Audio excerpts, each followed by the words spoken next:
ஹே hi guys. ZN ஷோஸை subscribe பண்ணாதவங்க subscribe பண்ணிக்கோங்க. பக்கத்தில் இருக்க பெல் ஐக்கானை கிளிக் பண்ணிக்கோங்க அண்ட் ஃபாலோ பண்ணாதவங்க ஃபாலோ பண்ணிக்கோங்க. ZN ட்ராமாஸ்னே நமக்கு ஒரு சேனல் இருக்கு. அதில் ரொம்ப மிஸ்டீரியஸான த்ரில்லரான கொஞ்சம் ரொமான்டிக்கான ட்ராமாஸ்லாம் அப்லோட் பண்ணுவேன். அதையும் சப்ஸ்கிரைப் பண்ணி வச்சு உங்களோட சப்போர்ட்டை கொடுங்க. Okay guys, so welcome to the ZN shows guys. அப்போ பியாவும் கன்ஃபியூஸ்ட் ஆகி என்னடா இது அப்படின்னு சொல்லி பார்த்துட்டிக்கா. அவள் பின்னால் பார்த்தா வீடு ஒன்று மண்ணை போட்டுக்கிட்டு வருது. அவளுக்கு பின்னால் ஏதோ இருக்குதுன்னு சென்ஸ் ஆகுனதும் அவளும் மெதுவாக திரும்பி பார்க்குறா. அப்போ அவளும் ஆச்சரியமாயிக்கே, இந்த வீடு இது வரைக்கும் இல்லை, இந்த காட்டுக்கு நடுவில் இந்த வீடு எப்படி வந்துச்சு அப்படின்னு யோசிக்கிறா. அப்போ அவளும் மெதுவாக அந்த வீட்டுக்கிட்டே போகிறா. எங்கே பார்த்தா மோகனா அவங்க ஹெல்மெட் ட்ரைவ் பண்ணுறாங்க. அப்போ வேதஸ்ரீ அவங்க பிடிச்சதும் அவங்களும் விடு, என்ன நான் சொல்றத நல்லா நினைவுல வச்சுக்க, என் அஞ்சுக்கு ஏதாச்சும் கெடுதல் நடந்துச்சு இந்த வீட்டுல இருக்கிறவங்கள சும்மா விட மாட்டேன் அப்படின்னு மிரட்டுறாங்க. இதை கேட்ட எல்லாரும் கொஞ்சம் லைட்டா திக்கு திணறி பாக்குதுவோ. அப்ப வேதஸ்ரீ அவங்களும் புள்ள மேல அக்கறைந்தா அன்பு காட்டு, இப்படி சவால் விடாத அப்படின்னு சொல்றாங்க. அவன்கிட்ட நீ தான் அன்பு காட்டுன்னு நினைக்கிறல்ல, சந்தோஷமா ஆயிக்கோன்னு நினைக்கிறல்ல. அவன் சந்தோஷமா ஆயிக்கோணுன்னா அது தெய்வ சக்தியோட நடக்காது, ஏன்னா அவன் ஒரு அதிசக்தி அப்படின்னு மோகன் அவங்க சொன்னதும் வேதஸ்ரீ அவங்களுக்கு ஆஞ்சிட்ட பவர் தான் ஞாபகம் வருது. பாத்ரூம்னு சொன்னா கேட்க மாட்டேங்க அப்படின்னு சொல்லிட்டு நவன் வாரா ஓபன் பண்ணி பார்த்தா இங்க ரூபினானா பாத் பண்ணிட்டீங்கா. அதுக்குள்ள 100 கொசி போய்த்துவும் போல ஆண்டு வாய போலண்டே பார்த்துட்டீங்கா. அவளும் அவனை செடியூஸ் பண்ற மாதிரியே பண்ணிக்கிட்டீங்கா. என் பொண்ணு ஆஞ்ச் இந்த உலகத்துல வாழ்றதுக்காக பிறக்கல அப்படின்னு சொல்லி மோகனா சொல்றாங்க. அவ வேதஸ்ரீ அவங்க விட்டு கொடுக்காம, ஆஞ்ச் இந்த உலகத்துல பிறக்க வேண்டியவன் மோகனா, அவன் உடம்புல ஓண்ட ரத்தம் ஓடுதுங்கிறது தெரியும், ஆனா நான் அவன் மனசுல இறக்கத்தை உருவாக்கிக்க அப்படின்னு சொல்றாங்க.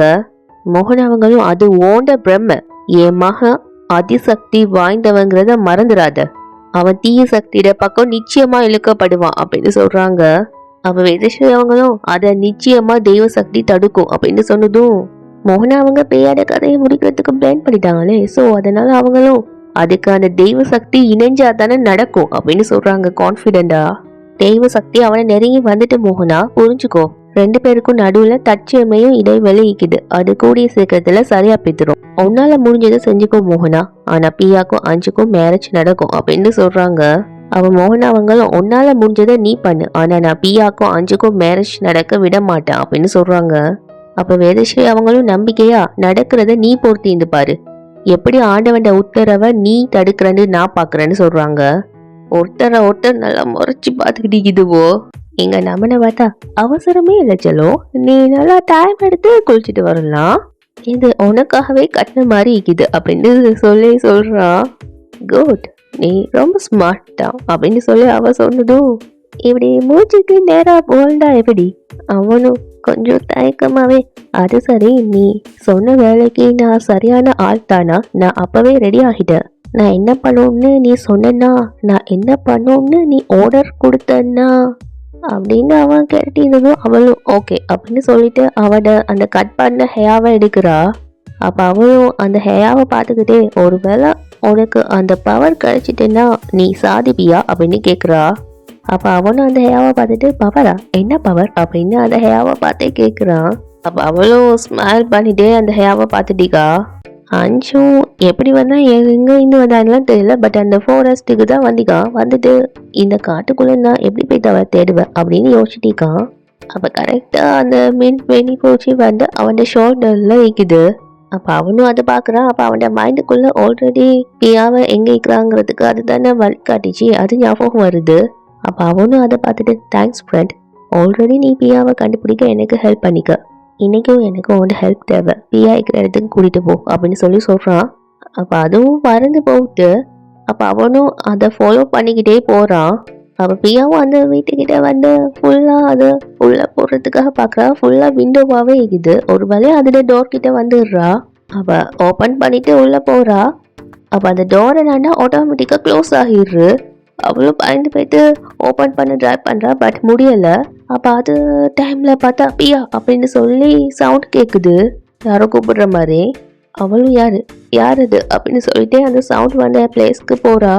அப்ப மோகன் அவங்களுக்கு பவர் இல்லாதால அவங்க தள்ளாடிக்கிட்டே வராங்க. அப்ப அவங்க விழ போற மாதிரி இருந்ததும் ரூபியும் பாத்து பாத்து பாத்து அப்படின்னு சொல்லி டீஸ் பண்ணிக்கிட்டே அவங்கள பிடிக்கிறா. இன்னைக்காவது உங்களுக்கு உங்களோட மருமகட வேதனை புரிஞ்சுதா? அப்ப அவங்களும் அவளை முறைச்சி பார்த்துக்கிட்டே இருக்காங்க. நிச்சயம் புரிஞ்சிக்கும். பவரை இழந்து வாழ்றது தீய சக்திக்கு கொடுமையான வாழ்க்கை அப்படின்னு வெஞ்சன்ஸை உழுக்க வச்சு முறைச்சுக்கிட்டே சொல்றா. என்ன சந்தோஷப்படுற மாதிரிக்கு இழந்த சக்தி எனக்கு திரும்ப கிடைக்கும், ஆனா ஓண்ட நிலைமை அப்படி இல்லை அப்படின்னு சொல்லி முறைச்சு பார்த்துக்கிட்டு சொல்றாங்க டெரரா. அப்ப ரூபியும் சும்மா அவங்ககிட்ட விளையாடின அவ்வளவுதான் அப்படின்னு சொல்றா. அப்ப மோகனா அவங்களும் இது விளையாடக்கூடிய நேரம் இல்லை, அஞ்சு பியாவை தேடி பேத்திக்கான் அப்படின்னு சொல்றாங்க. பியா அவ அம்மா திவ்யாவை தேடி பேத்திக்கா ரைட் அப்படின்னு கன்ஃபார்ம் பண்ணிக்கிறா. பியா அவ அம்மா திவ்யாவை தேடி பேத்திக்கலாம், ஆனா திவ்யாவை அடையிறது முடியாத காரியம்னு கான்ஃபிடென்டா சொல்றாங்க. அப்ப ரூபியும் அதே போய் நீங்க எவ்வளவு கான்ஃபிடென்டா சொல்றீங்க அப்படின்னு கன்ஃபியூஸ்ட் ஆகி கேட்டதும் அவங்களும் வெளியே ஸ்மைல் பண்ணிக்கிட்டே அவகிட்ட இருக்கிற பவரை வச்சு அவ அம்மாவை கண்டுபிடிக்க முடியும்னு நினைக்கிறா. ஆனா அந்த பவர் உண்மையிலேயே அவளை வழி தவற வச்சுக்கிட்டு அவளோட பவரை வச்சு அவ ஒரு வீட்டுக்கு போயிட்டு சேர்ப்பா. ஆனா அவளால அந்த வீட்டை விட்டு வர முடியாது அப்படின்னு பியாட எக்ஸாக்டா இப்ப நடக்கிற சிச்சுவேஷனே சொல்றாங்க. அப்ப ரூபியும் அப்ப ஏன் நீங்க கவலைப்படுறீங்க அப்படின்னு சொல்லி கேட்டதும் அஞ்சுக்காகத்தான், ஏன்னா அவன் பியாவை ஃபாலோ பண்ணி பேத்திக்கான். அஞ்சு ஒருவேளை பியாவை கண்டுபிடிச்சிட்டான்னா அவன் நிச்சயமா அவளை வெளியே கூட்டி வந்து சேர்ந்துருவான் அப்படின்னு சொல்லி சொல்றாங்க. அப்ப அவளும் இது நம்ம லிஸ்ட்லயே இல்லையே அப்படின்ற மாதிரியே ரூபியும் பாக்குறா. அப்ப மோகனா அவங்களும் அதுக்கு போறோம், அஞ்சும் பியாவும் ஒண்ணு சேர்றத நம்மளால தடுக்கவே முடியாது அப்படின்னு சொல்லி சொல்றாங்க. நீங்க அஞ்சை பத்தி கவலைப்படாதீங்க, அஞ்சு பியா கிட்ட போயிட்டு சேர்றதுக்குள்ள பியாவை இன்னொருத்தன் தூக்கிட்டு போயிட்டுருவான். அவன் அப்படி சொன்னதும் அவங்களும் புரியாம என்ன சொல்ல வர அப்படின்னு கேக்குறாங்க. உங்களால எதுவும் செய்ய முடியாதுன்னு புரிஞ்சிருச்சு அப்படின்னு சொன்னதும் அவங்களும் முறைச்சு பாக்குறாங்க. ஐ மீன் உங்களோட பவர்லாம் பறி பேத்துட்டல, அதனால அவனை நான் பியா கிட்ட அனுப்பி வச்சேன். எக்ஸ்பெக்ட் பண்ண மாதிரி அவன் இந்த டைம் பியா கிட்ட அப்படின்னு சொல்லினவ முன்னால அதை பார்த்து ஷாக் ஆகி பாக்குறா. அவ பார்க்க மோகன் அவங்களும் யாருன்னு சொல்லி கேக்குறாங்க. அப்ப அவளும் நீ இங்க என்ன பண்ணிட்டீங்க அப்படின்னு சொல்லி அவ ரூபி கேட்டதுன்னா மோகன் அவங்க திரும்பி பாக்குறாங்க. அதான் நம்ம நிக்கிறான். அப்ப ரெண்டு பேரும் ஷாக் ஆகி இவன் என்னடா இங்க பண்றான்னு சொல்லி பாத்துட்டீங்கன்னா அவன் என்னன்னா ஒரு தடவை நம்ம ஆளுங்களை பார்த்துட்டு போலான்னு வந்த அப்படின்னு எதையோ பண்ண போற மாதிரியே சொல்றான். அப்ப பார்க்க அஞ்சு பார்க்க அங்க ஃபுல்லா வெண்வெளி பூச்சாவே இருக்குது.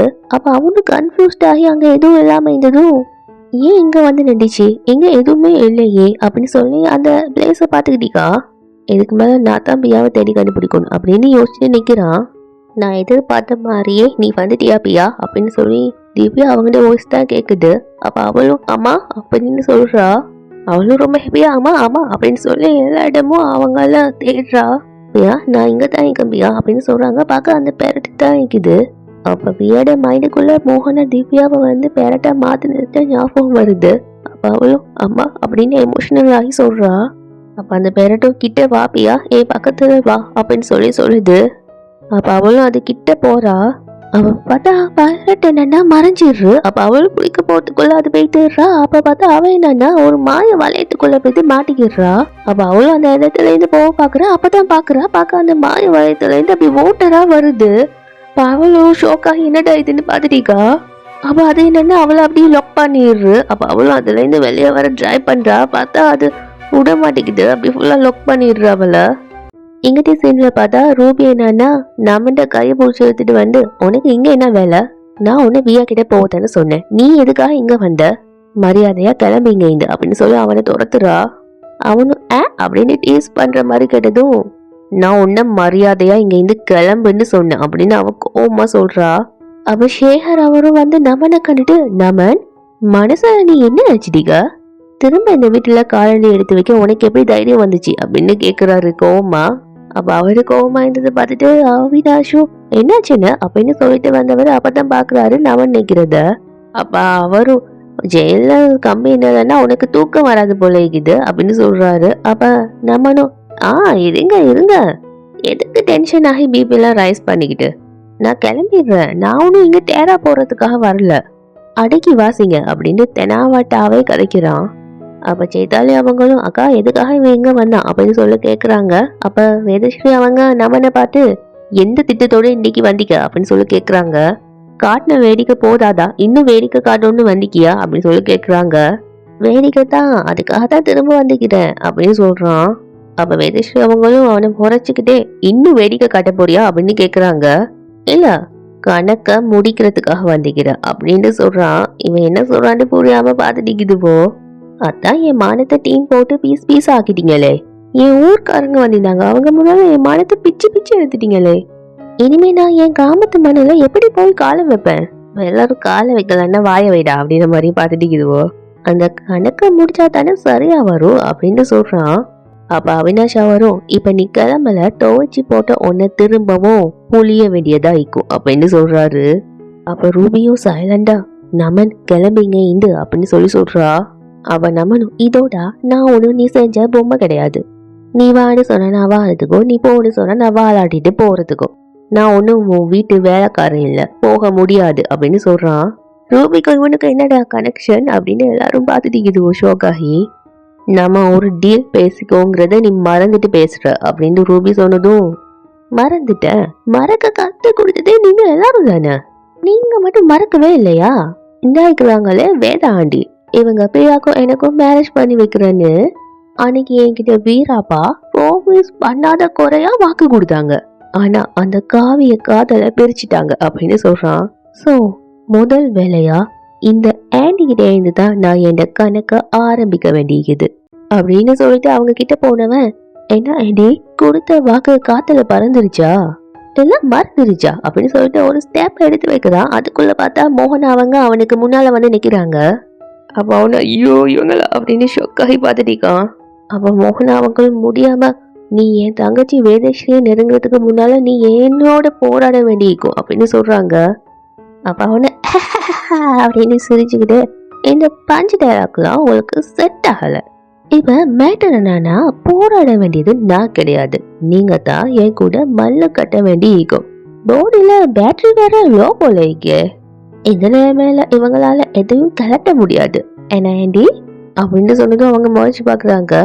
இப்ப மொத்தமா வேஸ்ட் பேஸ் அப்படின்னு சொன்னவன், என்ன முறைக்கிற, இந்த விஷயம் எப்படி எனக்கு தெரிஞ்சுதானே அப்படின்னு சொல்லிட்டு ரூபிய பாக்குறான். அப்ப அவளும் அட்டே மாட்டி கொடுத்துட்டான்டா பட்டு போவி அப்படின்னு முறைச்சு பாக்குறான் அவனை.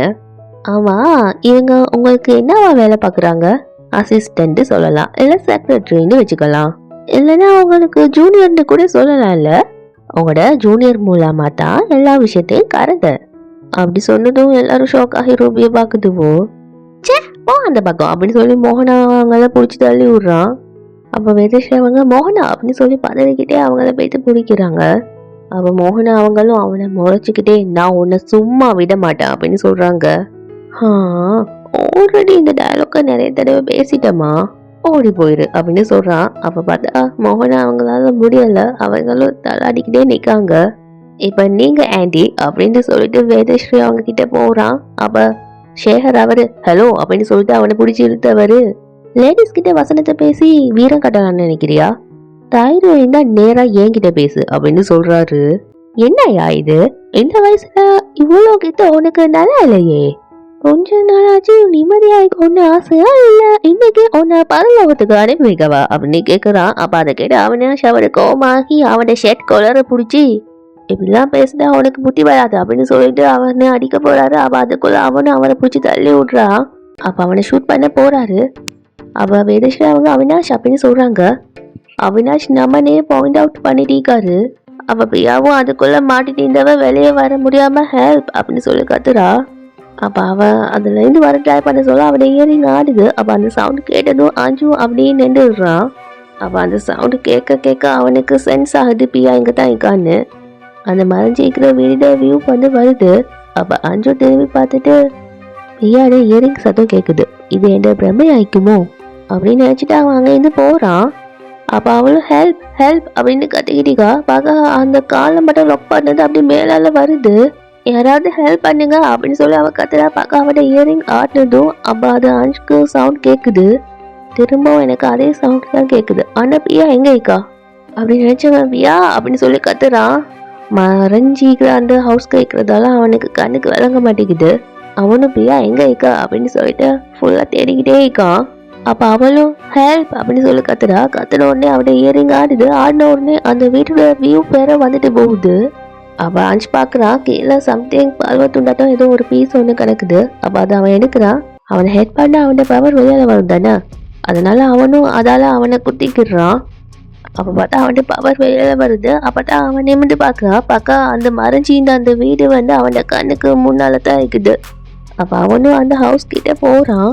அப்போ அவினாஷ் அவரும் பேசாம போய்த்தன்னா உனக்கு நல்லது, இது வரைக்கும் நான் வச்ச குறி தப்புனதே கிடையாது அப்படின்னு அவனை பாயிண்ட் அவுட் பண்ணிக்கிட்டே சொல்றாரு.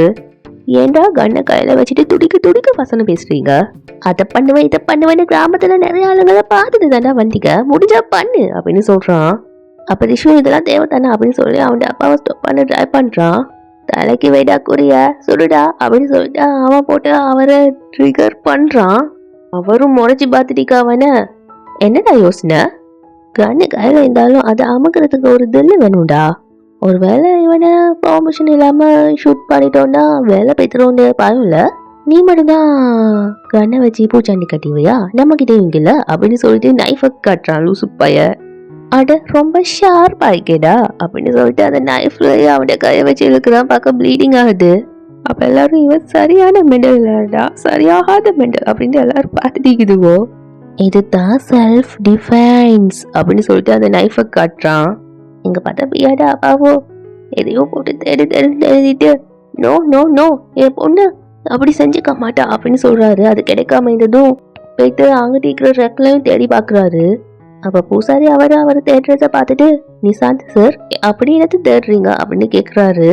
அப்ப அவரும் புரோஹிதரே திருசூல ஆயுதத்தை காணும் அப்படின்னு சொல்றாரு. என்ன அப்படின்னு சொல்லி பூசாரி அவரு ஷோக் ஆகி கேட்டதும் என் பொண்ணு எங்க போய்ப்பான்னு தெரியல, ஒருவேளை அவ பழி வாங்குறதுக்காக ஆஞ்சி வீட்டுக்கு வைத்திப்பாளோ அப்படின்னு சொல்லி அவரும் டென்ஷனா சொன்னதும் ஒரு வகையில நீங்க டவுட் பண்றதும் சரியா இருக்கும்னு சான்ஸ் வைக்கணும்னு தோணுது. நான் அவளுக்கு புரிய வைக்க எவ்வளவு ட்ரை பண்ணேன், ஆனா அதை அவ புரிஞ்சுக்கல அப்படின்னு அவர் சொன்னதும் அதை கேட்டு அவரும் ஃபாஸ்டா அங்கிருந்து கிளம்புறாரு. அப்பா நீங்க எங்க போறீங்க அப்படின்னு சொல்லி அவரு கேக்குறாரு.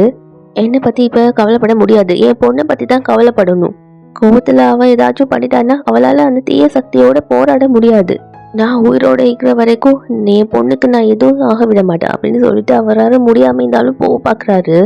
அவ பூசாரி அவரும் அவரை தடுத்து நிசாந்த் சார் நீங்க கவலைப்படாம இருங்க, உங்க பொண்ணை பத்தி எனக்கு நல்லா தெரியும், அவ அறிவுள்ள பொண்ணு, தவறான விளைவுகளை ஏற்படுத்தக்கூடிய எந்த காரியத்தையும் அவ பண்ண மாட்டா, அமைதியா இருங்க அப்படின்னு சொல்லி அவரை சமாதானப்படுத்துறாரு.